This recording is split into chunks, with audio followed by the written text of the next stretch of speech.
소방설비기사 기계 분야 2021년도 1회 올해 출제된 거를 한번 풀어봅시다. 3월달 첫 시험에는 무조건 합격해야 되는 거 아닙니까? 다 붙으셨지? 네.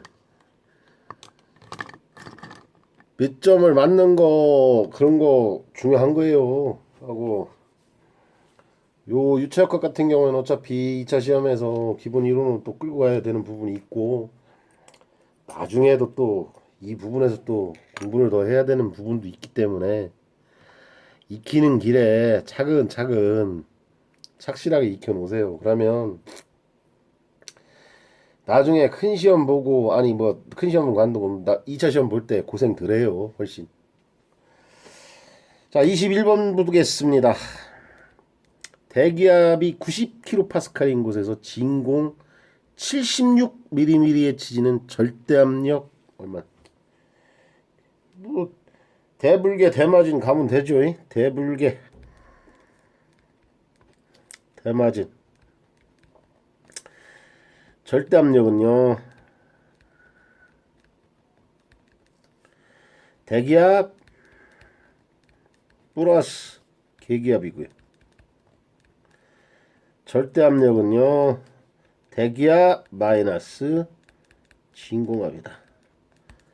다 아시잖아요. 저 대기압이 90kPa이래요. 그래서 절대압력 진공이니까는요 요거죠. 대마진 쓰면 되겠네요. 대마진. 자, 대기압은요 90kPa이고요 빼기 진공압이 70에 76이래요. 76 mmHg. 뭐 이거 그냥 쉽게 할 수 있잖아요. 1atm에서 760 mmHg는요 101325 파스칼이고 킬로파스칼은 101.325 킬로파스칼. 킬로파스칼 같이 해줘야죠. 그럼 얼마입니까? 79.867. 그러면 뭐 79.9 킬로파스칼. 제 첫 시험부터 21분 이 문제 딱 보면서 야 이런 문제만 계속 나왔으면 좋겠다. 이런 문제만 나오면 얼마나 행복할까. 다 그렇지 않습니까? 자, 그 다음 22번 봅시다. 지름이 0.4m인 관에 물이 0.5 메타삼승퍼세크로 흐르고 있다. 22번이네요. 길이 300m, 동력 손실 60kW. 이때 마찰 계수 F는 얼마냐? 자, 일단 동력을 구하는 식은요. 파워는요. 압력 곱하기 유량이죠. 자, 여기서 지금 중계 어차피 관마찰 계수 H를 구하려면 자 HF는요. 관마찰 계수 F를 구하려면은 지금 동력 손실에서 하면은 지금 흐를 때 300m인가 거의 수평관이잖아요. 수평관에서 물이 흐르는 부분 뭐 수평관이 알 수 있죠. 사지간에 마찰 손실만큼의 동력 손실이 있는 거잖아요. 지금 현재. 그러니까 식을 쓰면 HF는 F D분의 L 2지분의 V 자성으로 이걸로 구해야 되지 않습니까? 그럼 뭡니까? 미터가 나와야 되니까 감마 H 쓰면 되겠네. 그죠? 감마 H에 Q로다가 하면 되겠죠. 자, 그래서 60kW가 나왔답니다. 자, 그러면요. 60kW는요. 감마 값을요. 9800N을 줘요? 아니죠. 9.8kN을 줍시다. 9.8kN의 미터 삼승이고요. 곱하기 H는요. 뭐 모르죠. H는 얼마가 될지 모르고요. H미터고. 유량 Q는요. 0.5m/s 0.5m/s 이게 60kW래요. 그럼 H는요. 계산해 보면은요. 12.244 메타 나오는 거죠. 저 그럼 이 식에다가 그대로 지금 집어넣어야 되면은요. 일단 V값을 먼저 구해야 되겠네요. V값을 구해야 되니까 유량이 0.5니까는요. 지름이 0.4. 자, 그러면요. Q는요. AV에서 자, 유량 나온 게 0.5 메타삼승퍼세크. 0.5 메타삼승퍼세크고요. 4분의 파이 곱하기 지름이 0.4m래. 0.4 4분의 파이 D의 자승이죠. 곱하기 V 메타 퍼세크. V는요. 3.978 메타 퍼 세크죠. 자, 그럼 요식 그대로다 해서 정리하면 되죠. H는요 12.244 미터는요 F 지금 관마적에서 F 값은 모르고요 곱하기 D는요 0.4m고요 L은 지금 300m래요 300m 곱하기 2 곱하기 9.8m 퍼 세크의 제곱이고요 V는요 3.978 m 퍼 세크의 자승이죠. F 값은요 0. 빵이 뭐 이거 쉽게 계산할 수 있는 거죠. 이건 뭐 충분히 뭐 빠르게 쉽게 단순하게 계산할 수 있는 문제입니다. 다음 23번 들어가겠습니다. 액체 분자들 사이의 응집력과 고체면에 대한 부착면의 차이에 의하여 관내 액체 표면과 자유 표면 사이에 높이의 차가 나타나는 것에 가장 관계가 깊은 것은 이거 뭐 설명합니까? 이거 뭐 다른 거 뭐 필요도 없는 거죠. 그냥 모세관 현상 설명하면 되는 거죠. 모세관 현상. 여기서 좀 뭐 주안점을 대해서 맨날 모세관 현상을 할 때 그림 그리면요. 이렇게 그림 그려놓고요. 여기다가 갖다 놓고 하나 이렇게 주고요.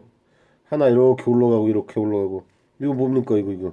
여기가 자유 표면이고요. 이거 뭡니까? 관내 액체 표면이죠. 그 뭡니까? 부착력이 큰 액체는 그러니까 부착력이 크다.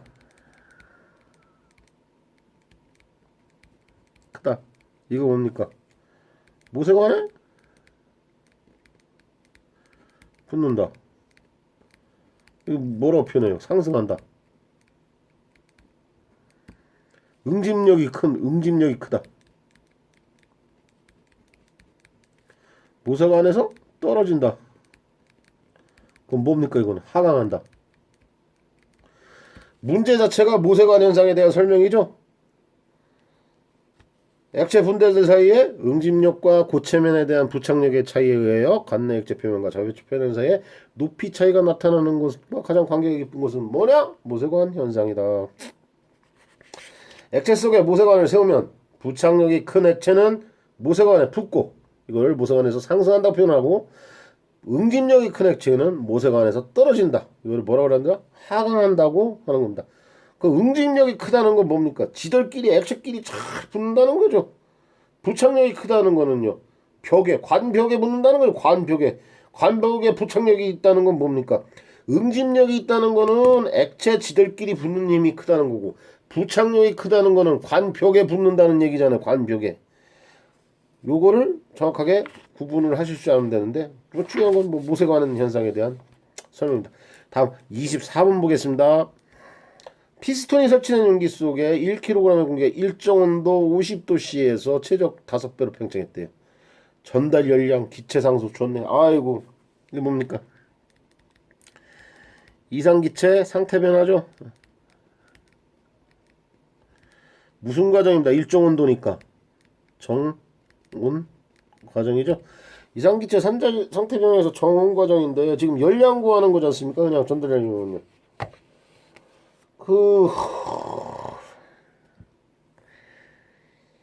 예, 정원 과정에서 열량 구하는 그냥 공식을 갖다가 공식으로 그냥 합시다. 전달량 Q는요 MRT죠. Q는 MRT인데 부피 때문에 항상 자연노구를 두고 V1분의 V2로 들어간다고 그랬죠. 부피가 올라가면 MRT 자연노구의 V1분의 V2로 들어간다. 전달량 오는데 여기서 지금 뭐 나머지는 다 계산을 하면 되는데 MRT의 ln, VR의 VT 이게 잘 시험장에 생각이 안 나요. 그래서 자연노구로다가 한다. 자연함수로 한다. 이걸 생각을 하고 계시면 됩니다. 그럼 뭐 식 자체가 나오면은 풀이야 뭐 간단하죠. 1kg이고요. 기체상수 0.287 kJ per kg의 K고요. 온도는요. 절대 온도로 가야죠. 50도씨 플러스 273의 K로 가는 거죠. 곱하기 ln. 부유한 처음에는 1이고요. 두 번째는 5배였죠. 얼마입니까? 9.196 149.2 kJ 정도로 떨어지. 시기 문제죠 이게. 정원 과정이 어떻게 보면 이상기체 상태 변화를 갖다가 정원 과정, 뭐 정학 과정, 뭐 이런 걸 정리를 좀 하셔야 되는데 이거 정리하기가 참 난해요. 그래서 이런 문제가 어려워요. 자 다음에 25번 거저먹는 문제, 호주 문제죠. 호주 문제. 이 호주 문제 이런 문제 때문에 호주가 좋아지는 인상이 있는지 모르겠습니다만. 뭐 무게는요. 질량 곱하기 중력과 속도 G죠. W는 mg다. 그 호주 문제가 20뉴턴이었대요. 호주에서 20뉴턴.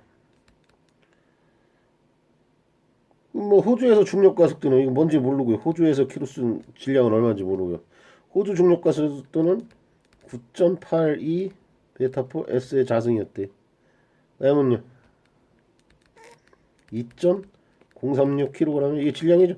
그럼 한국에서는요 2.036kg 곱하기 G 메타퍼 세크에 자성했더니 얼마가 나왔다는 거예요 지금? 19.8N이 나왔대. G는요 9.724 9.72 메타퍼 세크다. 뭐 간단하게 쉽게 계산할 수 있는 거고요.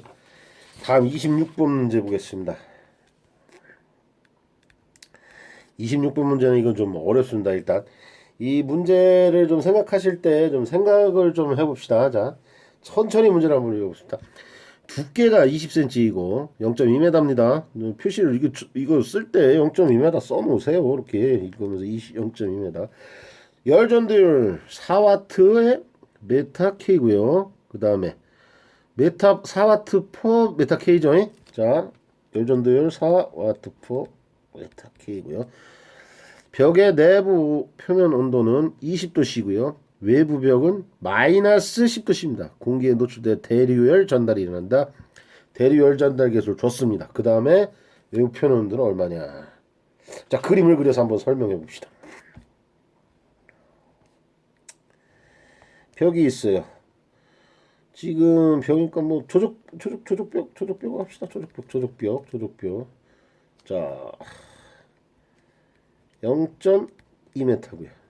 여기를 내부라 하고 여기를 외부라 해봅시다. 자, 전도율 이렇게 지나갑니다. 한 방에. 지금 열 전도율은요 4W에 더해 K입니다. 자, 그러면은 내부에서의 표면 온도는 얼마입니까? 20도씨죠. 그럼 계산해 봅시다. 20도씨 플러스 273K는 얼마입니까? 293K입니다. 자, 그 다음에 여기서 대류가 일어나고 있대요. 여기서 대류가 일어나고 있는데 여기는 전도죠. 대류가 일어나는데 여기 공기가 마이너스 10도씨랍니다. 공기 마이너스 10도씨는요 얼마입니까? 263K입니다. 그러면 지금 대류가 일어나고 외부까지 나와서 지금 모르는 거는 뭡니까? 여기죠, 여기. 외벽의 온도를 모르는 거죠? 외벽의 온도를 모르고 있어요. 자, 이거를 한번 그림으로다가 한번 그려볼까? 이걸 그림으로다가 이 지금 있는 그림 상태에서 식으로다가 그대로 표현을 해볼까요? 그대로. 자, 여기 내부열이 있어요. 내부열이 293K예요. 여기 있어요. 전도를 통해서 열 전달이 됐어요. 그렇죠? 그 여기 도착을 했더니 여기에 도착했어요. 여기 어디입니까? 여기가 외벽이죠. 외벽에 도착을 했어요. 그 여기 딱 도착을 했는데 실제로 여기는 T 아웃이랍시다. 이건 몰라요 지금 현재. 여기서는요 이렇게 대류 열 전달이 될 수 있어요. 여기는 그러니까 263K로다가 지금 대류 열 전달이고 있다. 지금 결국 여기 온도를 구하라는 거잖아요. 그럼 요 그대로다 가면 여기 전도 측, 여기 대류 측, 전도 열량은요. 전도열 전달 계수죠. 곱하기 뭐라 그랬어요? 면적 곱하기 거리에 대한 온도 차를 했죠. 식으로 쓰면요. Q 컨드는요. 람다 면적 A 곱하기 거리에 대한 거리 델타 E에 대한 온도차. 이 거리에 대한이 뭡니까? 이게 두께라고도 볼 수 있는 거죠. 이 두께 0.2m를 얘기하는 거죠. 자, 그럼 대류열량은요.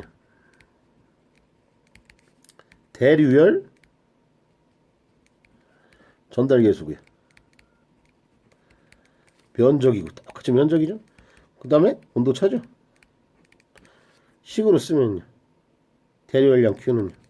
H 곱하기 A 곱하기 델타 T예요. 이 다 된 거 아니에요. 자, 그럼 여기서 지금 중요한 거는 뭐가 중요한 겁니까? 여기서 지금 여기서 지금 내가 지금 여기서 모르고 있는 거는 뭡니까? 여기서 지금 요까지는 여기서 전도로다 여기서 열이 전달이 됐고 요 점까지 이 점까지 TO 점까지는 대리로다가 열이 전달이 됐고 TO 점에서 열을 받아가지고서 나머지는 그러니까 전도열이 전달된 다음에 대류열로 간 거잖아요. 그렇잖아요. 자, 그러면은 여기서 면적 A는요. 이 면적 A는 모르잖아요. 면적 A는 이쪽 전도열에서 면적 A와 대류열에서 전도 A는 이거 같다. 지울 수가 있죠. 그럼요. 그대로 쓰면요. 람다 곱하기 델타 L분의 델타 T는요. H 곱하기 델타 T가 되겠네요. 자, 그럼 델타 T는요. 높은 온도에서 항상 낮은 온도죠. 자, 그럼 먼저 써봅시다. 4 와트 per MK고요. 곱하기 거리는요. 0.2m고요. 온도차는요. 293도죠. 293도에서 빼기 온도가 얼마인지 모르죠. TO의 온도라고 합시다. 이거는요. 지금 대류는요. 대류 전달계수는요.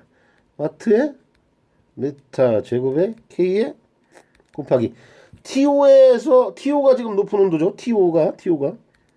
TO에서 델타 T는 뭐를 빼줘야 돼요? 263K를 빼줘야 되죠. 이거 그대로 계산하면요. 고학년 계산기로 두둑해서 그냥 계산하세요. 그럼 계산하면요. TO는요. 얼마예요?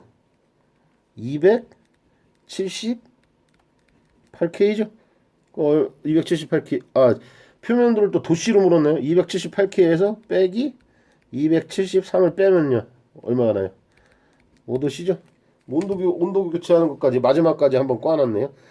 즉 중요한 거는 뭐냐면은 벽체까지 여기서 또 벽체까지는 열이 갔는데 여기서 여기까지 가는 부분이 어떻게 됐느냐 그 차이를 얘기하는 거죠.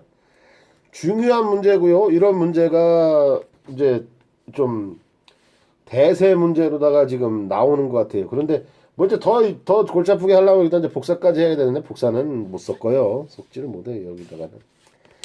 자, 그 다음에 27번 문제 보겠습니다.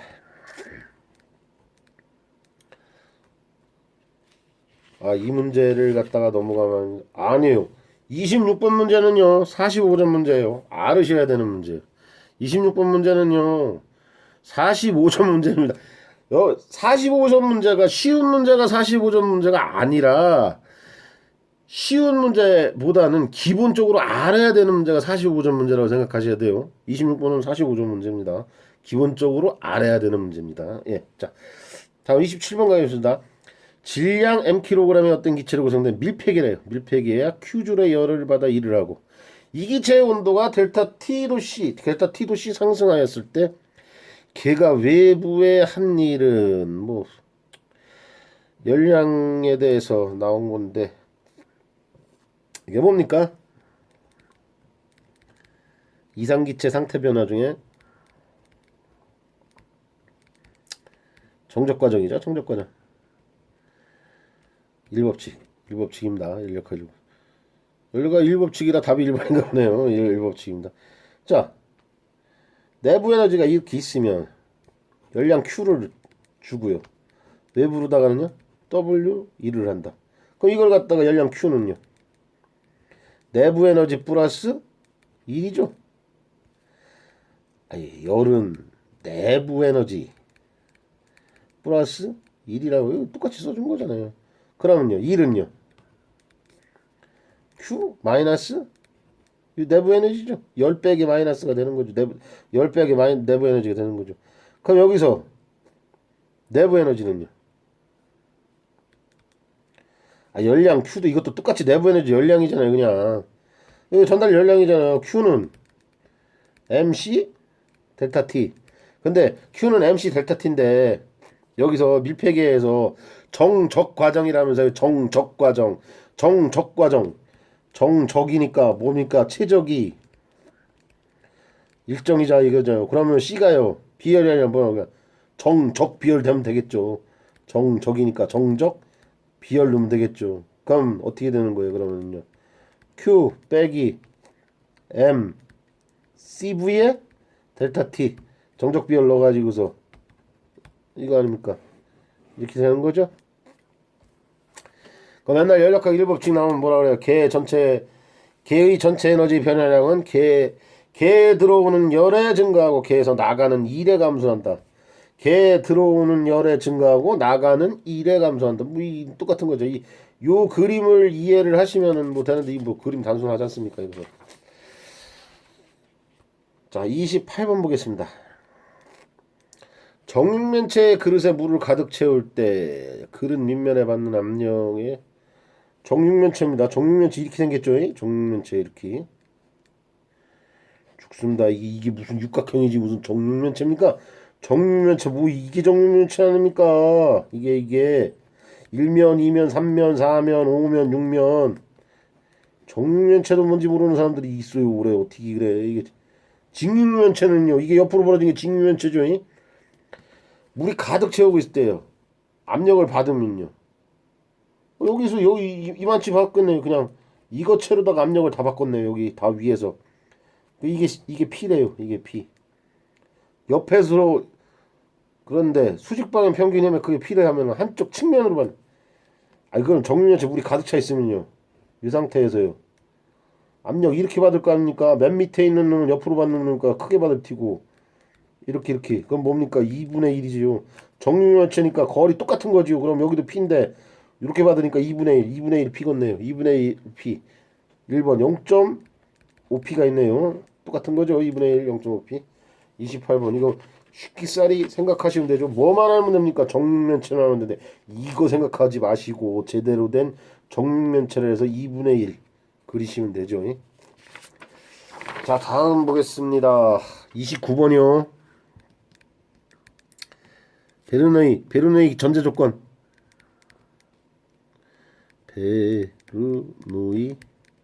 베르누이 조건.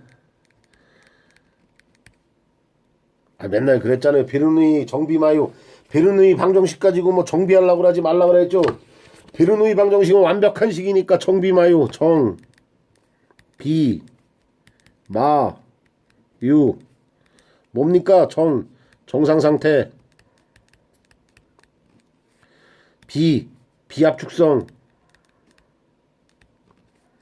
마찰 없다. 같은 유선상 또는 동일 유선상. 정비마유. 베르누이 방정식은 완벽한 방정식이기 때문에 정비를 할 필요가 없다고요. 그래서 베르누이 방정식의 전제 조건은 정비마유요. 자, 그럼 베르누이 방정식의 전제 조건의 기본 전제 조건. 정비마유.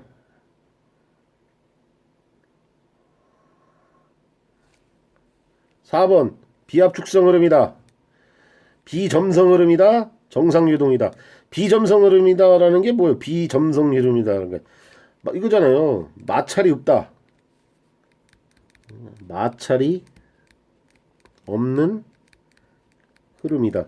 이게 이 얘기가 이 같은 말이 비점성이다 이거죠. 비점성 유체의 흐름이다. 이게 뭐 마찰이 없다.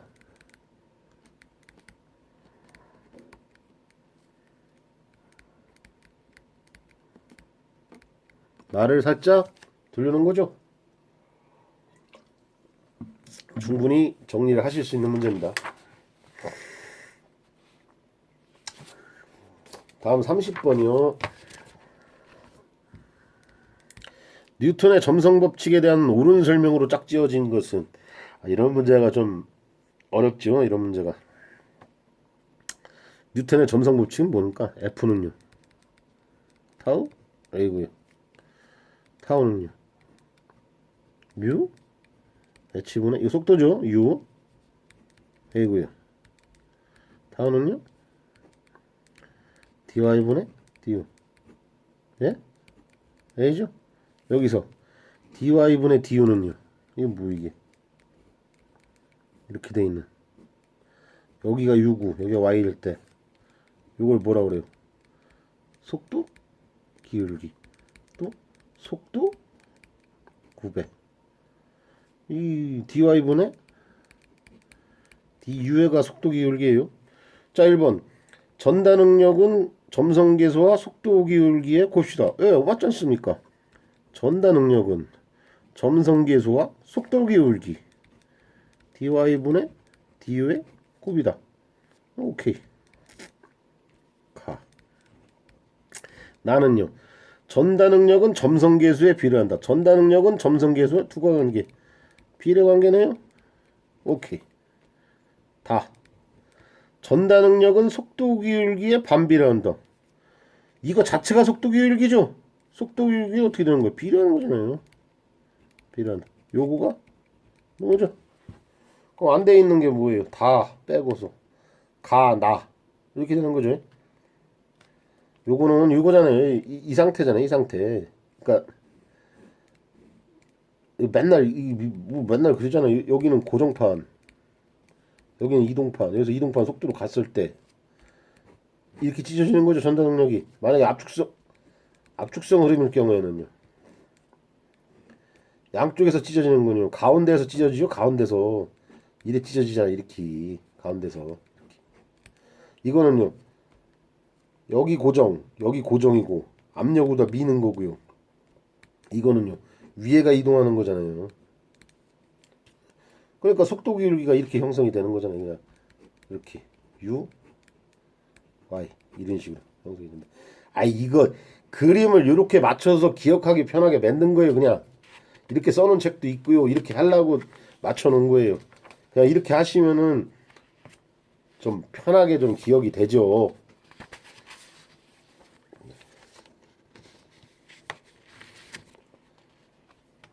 그 말에 대해서는 하고 싶은 말이 없어요. 31번. 물이 배관 내 유동하고 있을 때 흐르는 물 속 어느 부분의 정압이 그때의 물의 온도에 해당하는 증기압 이하로 되면 부분적으로 기포가 발생하는 현상을 무엇이라고 하는가? 기포 발생.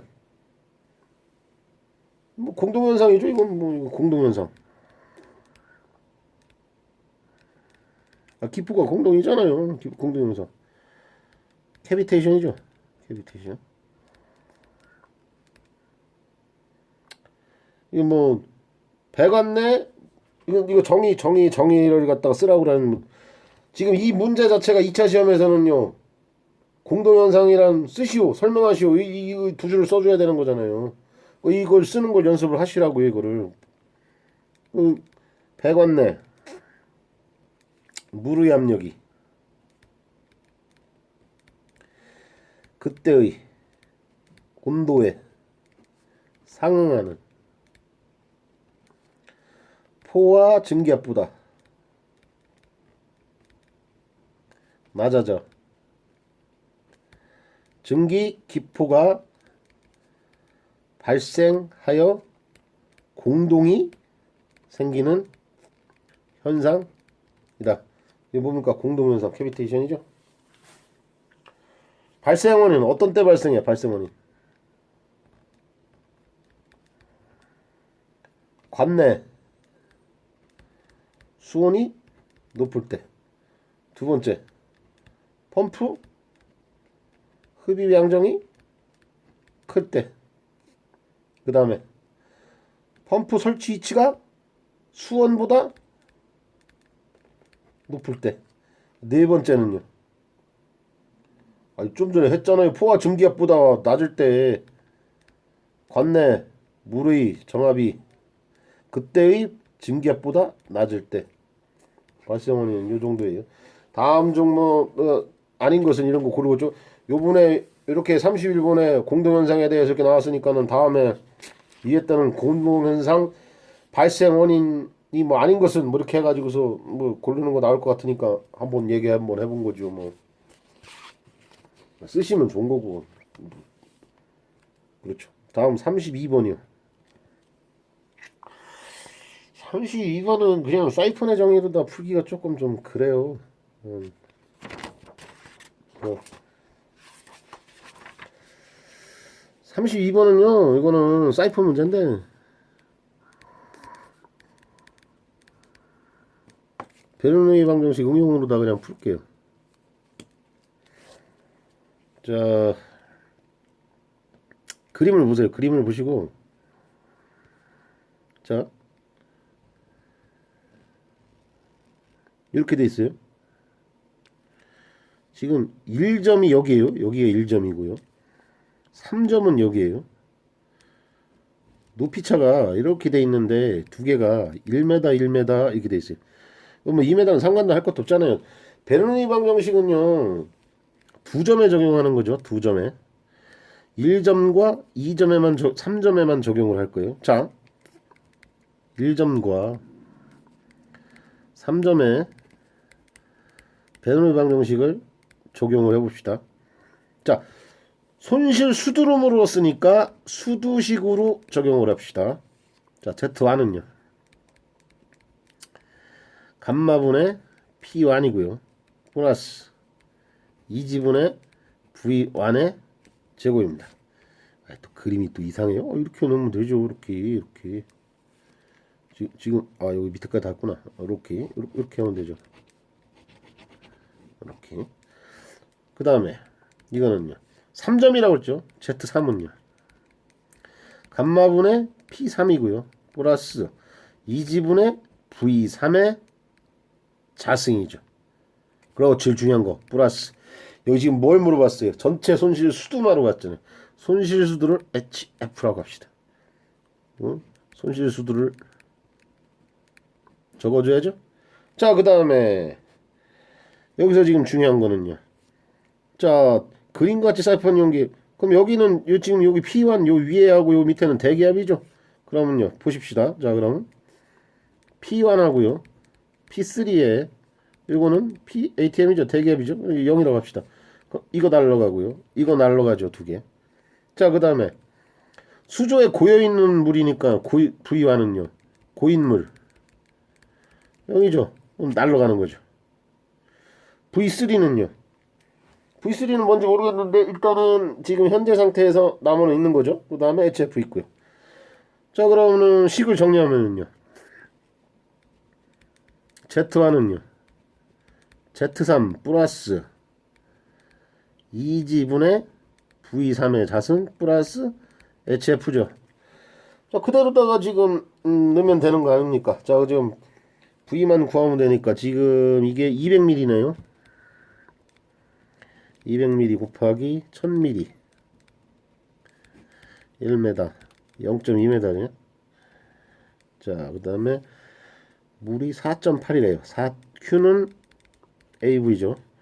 4.8 메타 삼승포 미니츠 곱하기 메타 삼승포 세크가 유량의 기본 단위가 되겠죠. 1 메타 삼승 1 미니츠에 60 세크고요. 는 A는요. 4분의 파이 곱하기 0.2 메타의 자승 곱하기 V 메타 퍼 세크. V는 V3번은 V는 2.546 2.55 메타 퍼 세크 합시다. 2.5 메타 퍼 세크. 요거 답이 2.5로 나와요. 네. 자, 그럼 정확하게 떨어져요. 여기 소수점 반올림 했어요. 여기 풀이 과정에서 그러면 이게 떨어져요. 자, 그 다음에 이 상태에서 그대로 주면 되는 거지 않습니까? 제일 중요한 게 요 1점에서 지금 높이가 1m 1m니까 여기서부터 여기까지 여기가 0m죠. 여기 2m고 여기 1m잖아요. 그럼 Z1은요 2m고요. Z3은요 1m죠.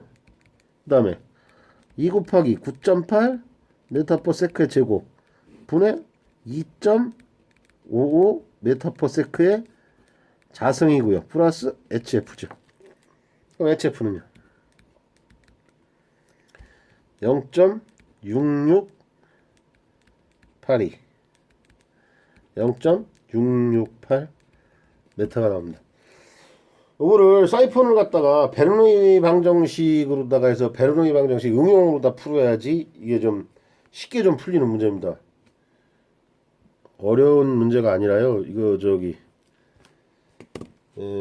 이해를 하셔야 돼요. 그러니까 베르노이 방정식을 물어보는 거죠. 당신은 베르노이 방정식을 갖다가 베르노이 방정식을 응용해서 식에 대입을 해서 뭐 써먹을 수 있는 거 할 줄 알아 몰라 이거 물어보는 거예요.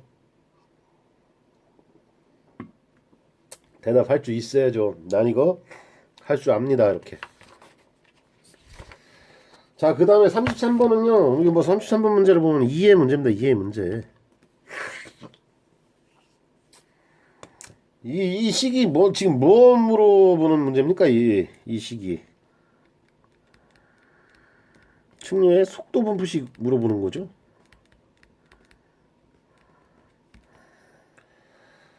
이거 측류의 속도 분포식을 그냥 그대로 준 거예요. 이거 그림을 그려봐도 뭐 똑같은 거죠. 뭐 이게 그림을 그려도 똑같은 거라. 자, 그림을 그려보겠습니다. 여기서 속도 분포가 이렇게 포물선으로 나오는 거 아닙니까? 그러면은요. 여기서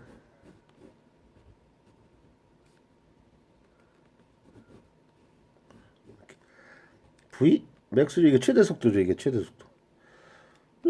문제에서 얘기하는 거는요. 여기서부터 반지름 R 제로고 거리는 여기서부터 여기까지 떨어진 R이 있대요. 이게 다음 속도 B. 여기서 R에서 요 점에서 여기서는요. 요만치 속도가 될 거 아니에요. 요만치 속도. 그럼 두 개를 갖다 놓고서 어떤 식으로다가 해야 되느냐에 따라서 지금 위아래를 그러니까 쉽게 해서 그러죠. 속도는 중심에서의 속도는요. 2분의 1 V 맥스가 중심에서의 속도예요. 그러면은요. 이걸 다른 말로 하면은요. 중심에서의 속도는요. 이거 면적을 갖다 이렇게 해가지고 다 채워놓으면요. 평균 속도 2배 정도 되겠죠?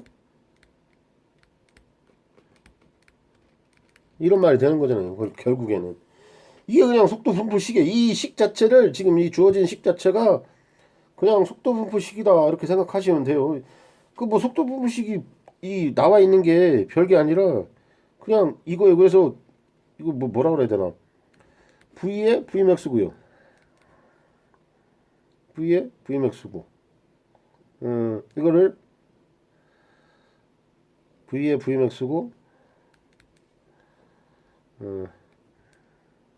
R0 제곱에 R0 제곱 빼기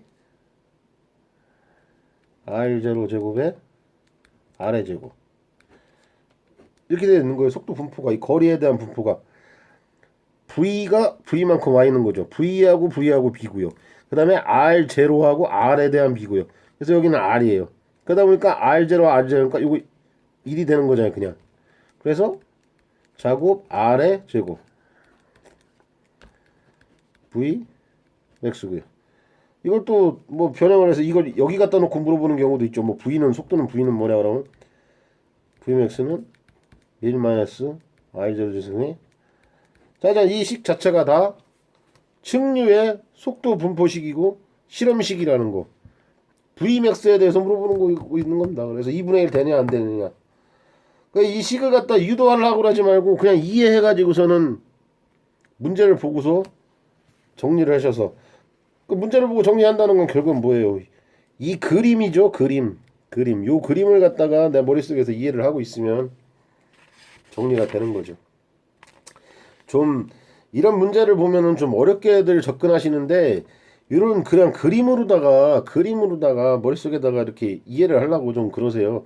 그림으로다가 이해를 하시면은 편해요. R0의 제곱이죠. 그러니까 반지름이니까 속도 분포는 지름으로 나오는 거니까 반지름에서 제곱, 반지름에서 제곱, 반지름 곱하기 반지름이잖아요. 반지름 곱하기 반지름. 그렇게 생각을 하셔가지고서 그 반지름에서 나간만치의 R에 대한 거리다. 이렇게 해서 고만치를 빼줘야지만 이 속도 길이가 나온다. 이렇게 그냥 그림으로다가 이해를 하시면은 좀 한번 좀 그런 식으로 좀 접근하시면 이런 문제는 좀 쉽게 좀 정리가 되죠. 자, 그 다음에 34번 보겠습니다. 예, 34번 문제가 좀 글쎄요. 34번 문제 이거 좋은 문제죠. 좋은 문제. 자, 이상기체 기체상수에 대한 설명으로 짝지어진 것은 물어봤습니다. 자, 이 문제를 갖다가 할 때 우리는요, 문제를 풀면서 이게 문제에 다 나와 있는 단위를 보고서 제가 항상 말씀드리잖아요. 이게 일반 기체상수냐, 이게 특별 기체상수냐, 이걸 꼭 구분을 해달라고 그러죠. 계산식 문제를 할 때. 일반 기체상수의 단위와 특별 기체상수의 단위가 틀리기 때문에, 왜냐면 일반 기체상수를 갖다가 물질량으로 나눠주면 특별 기체상수가 나오는데, 특별 기체상수를 갖다가 썼는지 일반 기체상수를 썼는지에 따라 가지고서 수치 계산이 틀려지잖아요, 조금. 그러니까 항상 이 부분을 구분할 수 있어야 되는데, 그런데 모든 문제에서는 일반 기체상수라고 쓰고 특별 기체상수라고 쓰고 이렇게 구분해서 쓰나요? 아니라고요. 그렇게 구분해서 쓰지 않아요. 그냥 기체상수 이렇게 해가지고서는 아 이거 아는구나 이렇게 하는 거죠. 아 현장에서 투바이 가져와 그러면 투바이짜리지. 똑같은 거예요. 이 세 개도 기체상수라고 해서 일반 기체상수, 특별 기체상수를 구분하라고 돼 있습니까? 자기들이 알아서 구분하라고 그렇게 생각을 하는 겁니다. 그냥 왜 선생님 맘대로도 그래. 아니 그게 아니라 다른 사람들이 그러니까 나보다 위대한 뛰어난 고수들 석학들이 어떤 문제를 할 때는 그런 식으로 생각을 한다고요. 이 문제도 그런 거예요. 지금 이 문제에 대해서 지금 물어보고 있는 거는요. 이상기체의 어떤 기체상수에 대해서 물어보는 특별기체상수에서 딱 찍어서 물어보고 있는 거예요. 왜냐면 일반 기체상수를 누가 쓰냐 이거죠. 특별기체상수를 쓰니까. 이렇게 생각하시는 거예요. 이분께서는, 이 출제하신 분께서는. 그럼 거기에 대해서 거부감을 가져왔는데 그대로 풀어버리면 되는 거예요. 자, A부터 보겠습니다. 기체상수의 단위는 비열의 단위와 차원이 같다. 기체상수의 단위는 뭡니까? 자, 특별기체상수의 단위 뭡니까? 킬로줄 퍼 킬로그램 K죠. 이게 특별기체상수의 단위입니다. 비열의 단위는요. 물의 비열이 뭡니까? 4.19 킬로줄 퍼 킬로그램 K죠. 단위 똑같네요. 단위 똑같은 단위네요. 그럼 차원은요? 차원도 똑같겠죠? 그럼 1번은요? 오케이. 맞는 말이죠. 그 다음에 B. 두 번째. 기체상수는 온도가 높을수록 커진다. 온도는 여기 있네요. 온도가 높을수록 커져요? 아니잖아요. 온도가 큰 값이 되면은 기체상수는요. 작아지겠죠? 온도가 높을수록 작아진다. 노고요. C. 분자량이 큰 기체의 기체상수가 분자량이 작은 기체의 기체상수보다 크다. 자, 공기 분자량, 공기의 몰질량은요. 공기의 몰질량은요. 공기는요. 공기의 몰질량. 공기 2구요라고 기억을 하라고 그랬죠. 공기 2구. 그램프 몰이죠. 그다음에 소방에서 많이 쓰이는 거요. CO2죠. 이산화탄소. 이산화탄소는요. 먹으면 그냥 사사라고 그랬죠. 사사 당한다고. 사사. 그래서 공기 분자량은요. 44 그램프 몰이죠. 이게 뭐니까 분자량이고 몰질량이죠. 아, 물질량이자 분자량이잖아 그냥. 그럼 공기의 기체상수는요 0.287 킬로줄 킬로그램의 K고요. 이산화탄소의 기체상수 0.188 킬로줄 킬로그램 K라고요. 그럼 지금 이거 문자 뭐예요 이거? 아니잖아요. 분자량이 큰 기체가 기체상수가 작잖아요. 이거 분자량이 지금 공기보다 이산화탄소가 크잖아요. 그런데 기체상수는 작잖아요. 그렇잖아요. 그러니까 아니잖아요. 크지 않잖아요. 그 다음에 D.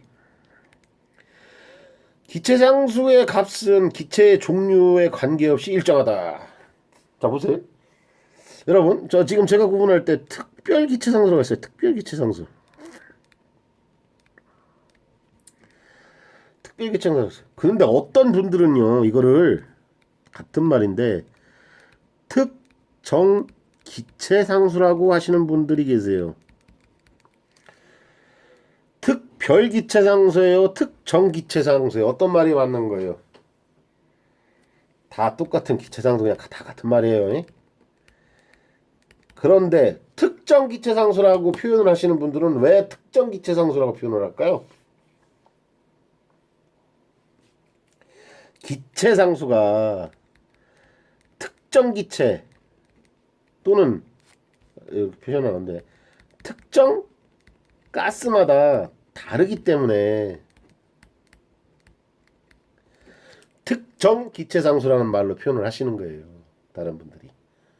그럼 기체상수 값은 종류에 따라 다 다르겠죠? 왜? 특정 기체상수라는 말도 있으니까. 자, 그래서 이 문제에서는요, 맞는 말은요, A 하나죠. 단위, 비열의 단위와 기체상수의 단위가 같다. 비열의 단위와 기체상수의 단위가 같기 때문에 기체상수에서 정합비열, 정적비열, 비열비까지 연결이 되는 겁니다. 아시겠죠? 다시 한번 말씀드릴게요. 기체상수와 비열의 단위가 같기 때문에 잘 생각해 보세요. 정합비열, 정적비열, 비열림 이렇게 해서 연결해서 얘기하잖아요. 그렇게 해서 연결이 되는 거라고요. 자, 지금 특별기체상수, 일반기체상수, 특정기체상수 뭐 다 같은 말이고 혼합해서 보는데 문제를 바라보는 관점은 이런 식으로 바라봐라 이렇게 말씀을 드렸습니다. 자, 기체 종류에 관계없이 다르다. 왜? 특정기체상수이기 때문에. 다음 35번 넘어가겠습니다. 그림에서 두 개의 피스톤이 있는데, 자, 피스톤 그림이 나왔는데,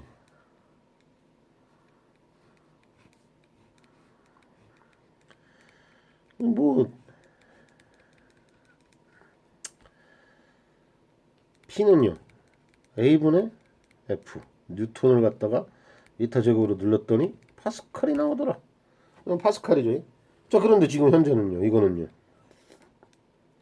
그냥 부피죠, 부피. V1의 부피, V2의 부피. 그렇죠?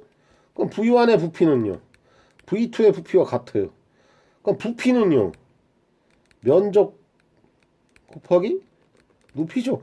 물론 부피를 가로 곱하기 세로 곱하기 높이지만 가로 세로가 면적이잖아요.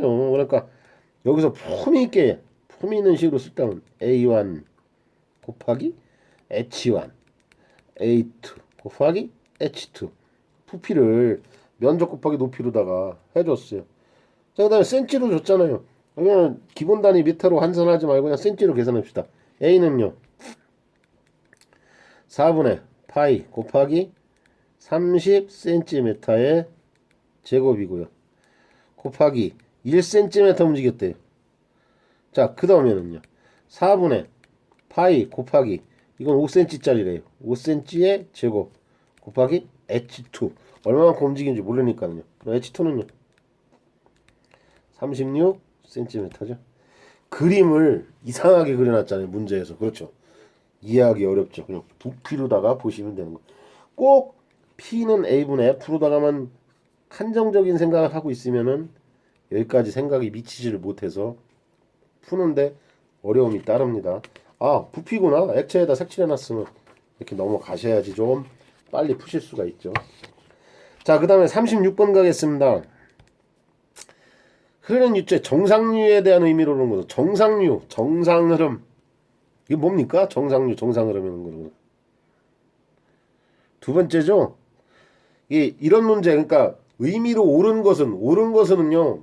틀린 것은 읽지 마세요. 옳은 것은 문제. 그 2번 문항만 자꾸 읽어주시라고요. 반복해서.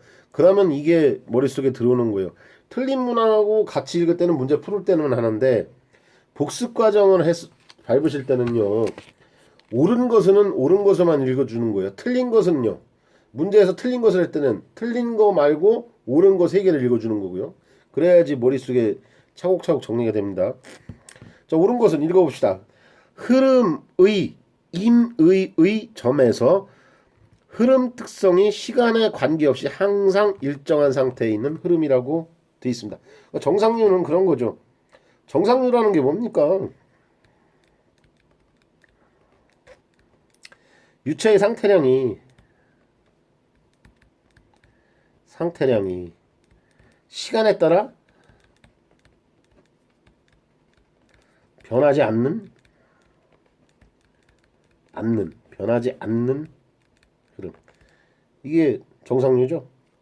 그럼 여기서 상태량이라는 게 뭡니까? 뭐 속도도 있겠고요, 밀도도 있겠고요, 뭐 압력도 있겠고요, 온도도 있겠. 자세한 시간에 대표적으로 식을 갖다 써라 그러면 뭐라고 씁니까? 속도죠. 속도 변화 델타 V에 대해서 델타 T 동안에 없다 이거죠. 없다. 속도가 변하지 않는다. 않는다라는 표시를 하는 거죠. 뭐 이렇고요.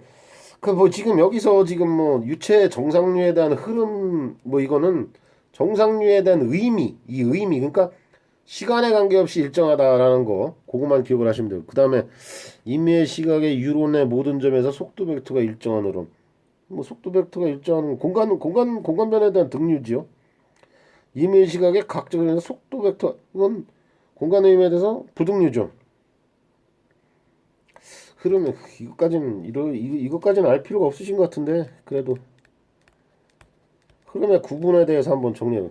자, 점성이 있어요. 점성 때문에 흐름은 뭐예요? 측류하고요. 난류로 구분이 되고요. 중력에는요. 중력에 따라서는 상류가 있고요. 사류가 있죠. 네, 시간에 대한 변화는요. 지금 얘기했던 거. 정상류가 있고요. 비정상류가 있죠. 그다음에 공간 변화에 따라 가지고서는요. 어떤 지금 얘기했죠. 임의의 시각의 유로네 요 공간이죠. 공간 등류가 있고요. 부등류가 있죠. 변화 정도에 대해서 점진적으로 변하는 점변류가 있고요. 급변하게 하는 급변류가 있고요. 이런 게 있는데요. 여기서 알아줘야 되는 거는요.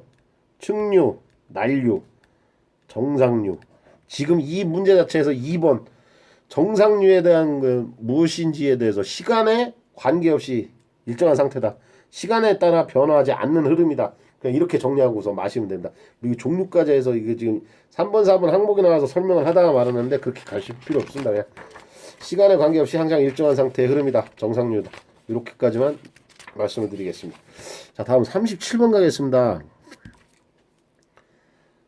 이건 뭐 저기 방수 시간 구하는 거죠? 여기까지 거 뭐 별거 아닌데 지금 이 방수 시간 구하는 문제들을 여러분들이 어렵게 지금 푸시는 분들이 많아요. 왜? 아니 내가 그렇게 하지 말라 그래도 여러분들 참 그 이런 거 구할 때 그냥 쉽게 구하시면 되는데 왜들 그렇게 어렵게들 구하시는지. 자, 노즐의 압력이 줬어요. 노즐 압력이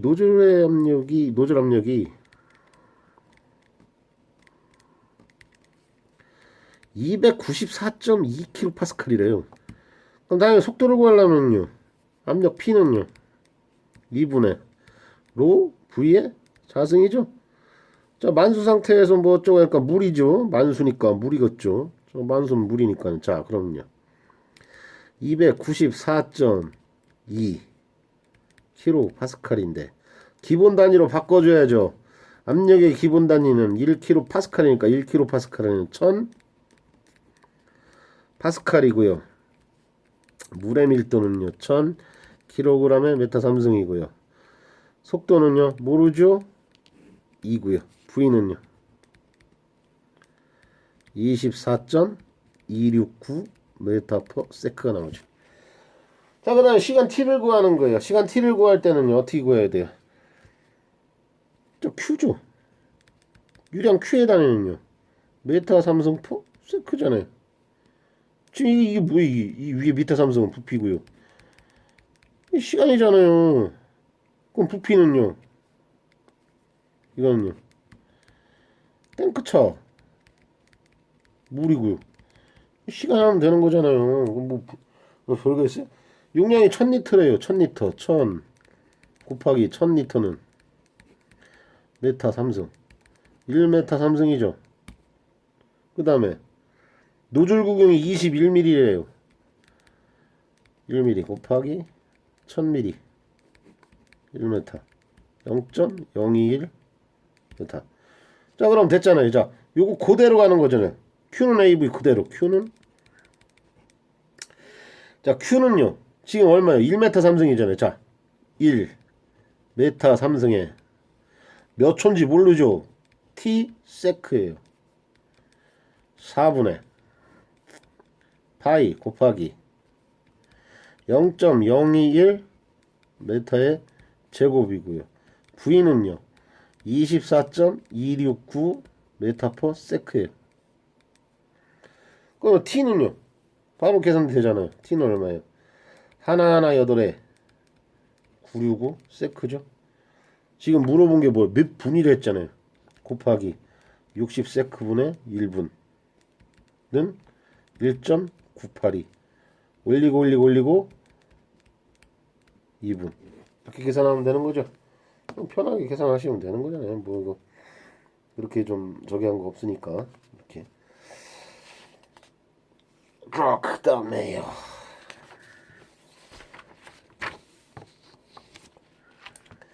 38번 가보겠습니다. 그림과 같이 60도로 기울어진 고정된 평판의 직경. 경사평판이네요. 경사면을 차격하는, 자 경사면 타격이죠.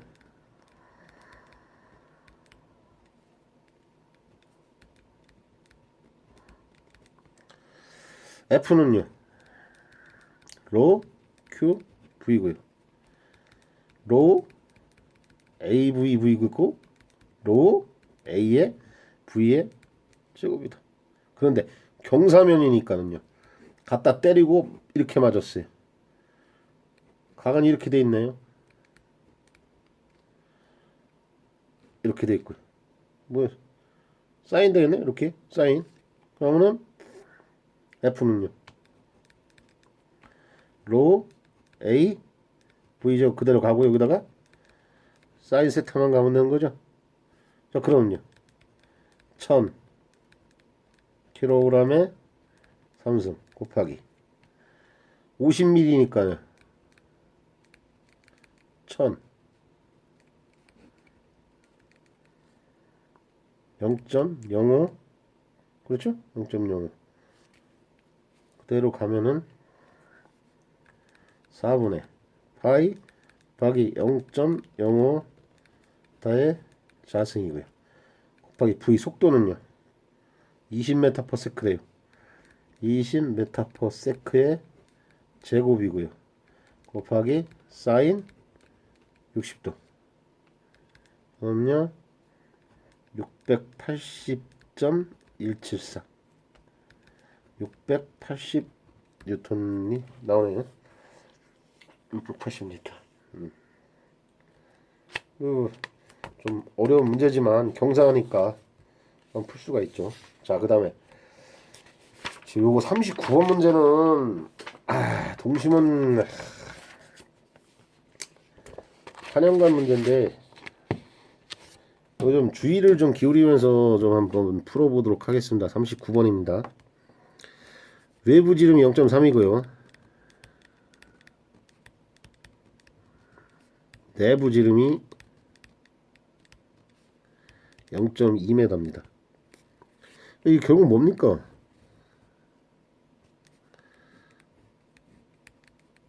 0.2m고요.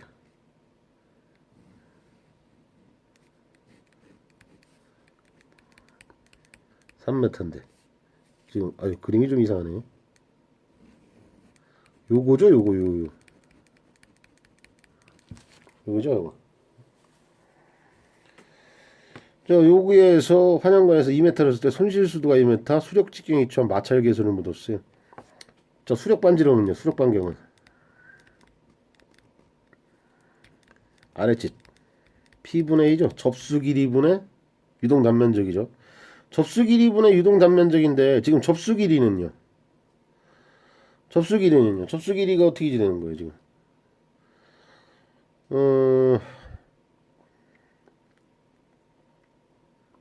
접수 길이가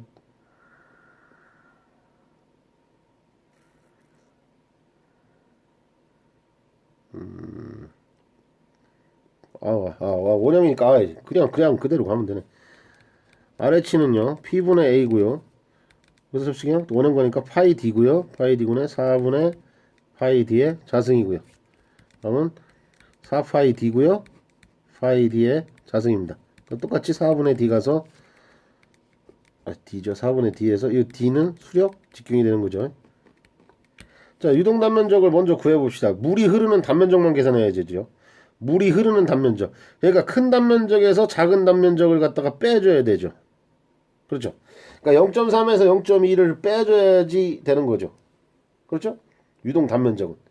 자, 그럼 유동 단면적을 계산합시다. 먼저 유동 갑자기 접수 길이하고 유동 단면적하고 헷갈렸어요. 유동 단면적은요.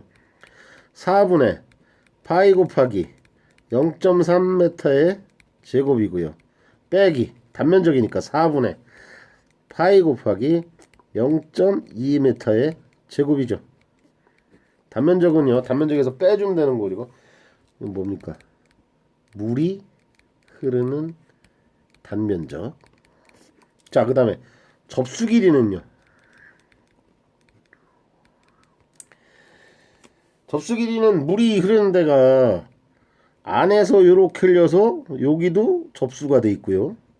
큰데 여기서 흘려서 여기도 접수가 되는 거죠. 그럼 접수 길이는요. 더 한다죠. 접수 길이는 더 한다. 자, 그럼 접수 길이는 파이 D니까 접수 길이는요. 파이 곱하기 0.3m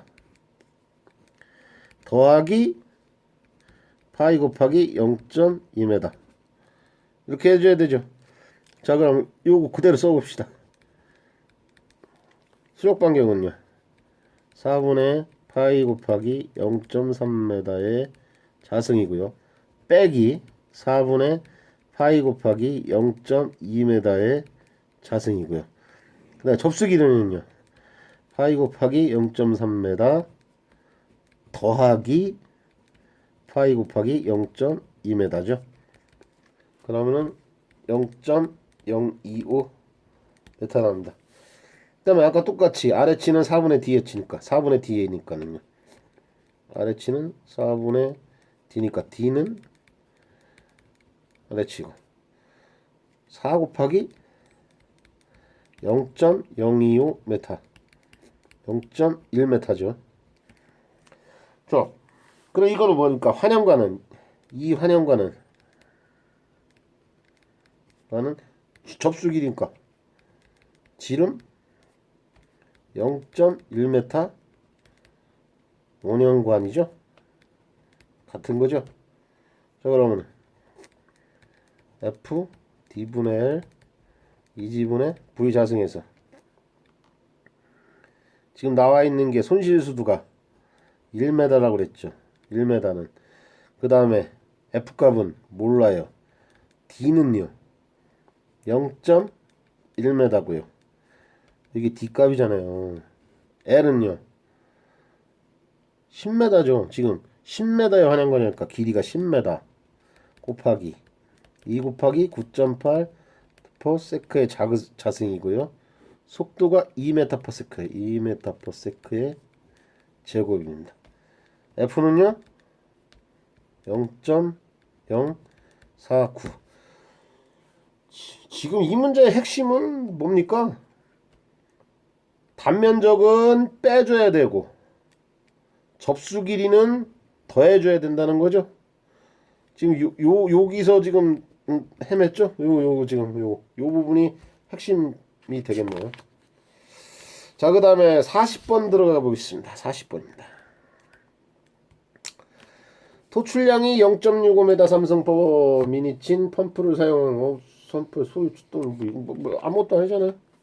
파워는요. 압력 곱하기 유령이고요. 효율이 50%예요. 효율이 있고 전달 계수는 없네요. 예, 그럼 그대로 그냥 가면 되겠네요. 자, P니까 감마 H로 그냥 감마 H로 가죠. 뭐 감마 H 감마 H Q에 효율로 갑시다. 자, 그러면요 9.8 킬로뉴턴을 뭐 쓸까요? 킬로뉴턴에 킬로와트로 못 쓰니까요. 킬로뉴턴으로 합시다. 메타 삼승 곱하기 H는요. 양정은 40m랍니다. 유량은요. 0.65 메타 삼승포 미니치인데 기본 단위가 아니네요. 1미니치는 60 세크로다 해줘야 되겠죠? 효율은요. 0.5래. 계산하면요. 8.44 올리면 8.5 킬로와트가 됩니다. 자, 요 지금 40번까지 했고요. 자, 맞췄습니다. 문제 풀이는 맞췄고요. 자, 한번 45점 문제를 한번 들여다봅시다. 45점 문제. 자, 21번 같은 문제는 풀 수가 있는 거 아닙니까? 21번은 뭐 당연히 풀어야 되겠고요. 22번도 풀어야 되는 문제입니다. 좀 어렵다고 그러는데 22번 푸실 수 있어야 돼요, 이거. 23번에 뭐 모세관 현상이니까 그냥 대부분 아실 수 있을 테고요. 24번 정원과정 이상기체 정원과정 이게 참 MRT로 나오면 또 이게 또 어렵습니다. 그래서 이게 좀 이 문제는 빼겠습니다. 호주 무게요. 이거 뭐 당연히 맞추실 수 있는 거죠. 그 다음에 26번은요 풀어야 되는 문제라고 말씀드렸습니다. 풀 수 있으셔야 되는 문제입니다. 그 다음에 27번은요 MCT에 대해서 최저 그러니까 이거는 한번 풀 수 있는 문제로도 한번 보겠습니다. 그 다음에 28번요 이건 뭐 당연히 뭐 정육면체. 29번은요 정비마요. 베르누이 종리는 정비를 하면 안 됩니다. 정비마요. 그 다음에 30번 뉴턴 유체 알고 있어야 되죠. 그 다음에 31번 공동현상에 대한 설명해야 되는데 무슨 현상이냐 이거는 2차에서는 쓰는 거 물어본다고 했는데 1차에서는 그래도 이거 딱 정리할 수 있어야 되죠. 32번 베르누이 정리를 응용을 해가지고서 사이펀을 갖다 푸는 거죠. 그 다음에 33번 이것도 그림으로 다 이해를 한다고 하지만 좀 어렵습니다. 제가 기억을 하고 있기가. 그 다음에 34번 기체상수에 대한 설명인데 하나하나 따지려면 이것도 좀 어렵습니다. 35번 풀 수 있어야 되는 문제죠. 이건 뭐 별거 아니잖아요. 부피 계산하는 거니까. 36번 정상류의 문제 이거 풀 수 있으셔야 됩니다. 37번 시간 구하는 문제요. 이 37번 시간 구하는 문제 이런 문제는요. 저기 전기든 기계든 2차 시험 가면요 다 나와요. 이건 계속 나와요. 이게 시간 구하는 문제 이거 못하는 사람들은 이거 큰일 나는 겁니다. 이거 구하실 수 있어야 돼. 그래야 37번은 하실 수 있어요. 38번 조금 경사 좀 어렵고 39번 환영관 문제 조금 좀 어렵습니다. 40번 당연히 풀어야 되는 문제죠. 그럼 10개 이건 조금 짜네요. 10개 50점에다가 70점. 네, 그래도 뭐 이 정도면은 그래도 풀으실 수 있는 정도가 되지 않을까 싶습니다. 부탁을 좀 드리는 건데 이 문제를 갖다가 강의를 보고서 질문을 하세요. 강의를 보지도 않고서 그 뭐 이메일 보내고 뭐 그러는데 먹고 살기 바쁜 사람입니다. 저도 그 답변 안 해요. 그런 거. 그러니까 강의를 보세요. 그냥 강의를 보시면 이해를 할 수 있게끔 그래도 최대한도로 좀 투박한 목소리지만 친절하게 설명을 하려고 많이 노력을 하고 있습니다. 네, 이상 마치겠습니다.